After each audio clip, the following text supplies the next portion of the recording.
मान्यवर केंद्र शिक्षा मंत्री श्रीयुक्त धर्मेंद्र प्रधान महोदय समेत समस्त निमंत्रित अतिथि मान को स्वागत करुच्ची।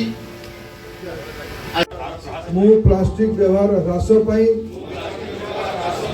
सचेतनता सृष्टि करी मु अधिक वृक्षरोपण और संरक्षण करी मु जल और शक्ति संरक्षण करी मु सबुज जीवन शैली को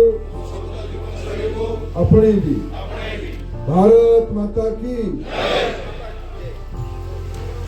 जिलापाल महोदय एटा तो गोटे बाउंड्री भितर गछ लागिगला एटा घरे लागिगला सरकारी सब दफ्तर दायित्व गछ लगेबा एटा भलो कले आपण किंतु याकू जन आंदोलन परिणत करेबा आपण एठी आपण जो कॉफी कथा कहले कॉफी को लगांतु किंतु कोरापुट जिले में आम गतकाली हिसाब करते अविभक्त कोरापुट जिले में पाखापाखि एठी 45-50 लक्ष लोक अच्छा 12 ରୁ 15 लक्ष घर थे 12-15 लक्ष घर लोक मानू एठी सामिल हवा पड़ो। आम चेष्टा करवा प्रति नागरिक कोरापुट जिलार गोटे ना गोटे गछ ए वर्ष आगामी 25 वर्ष पर्यंत आज ओडिशा रे 35 भाग पाखापाखि जंगल अंचल अच्छे वनांचल अच्छे।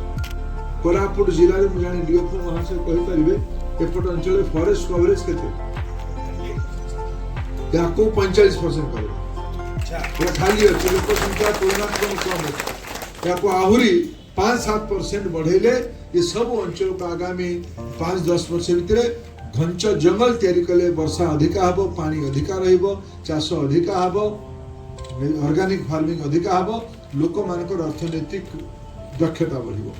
हमर डबल इंजिन सरकार रो अनेक कल्पना अछि अनेक स्वप्न अछि कोरापुट को आहुरी आगको नबा पाई।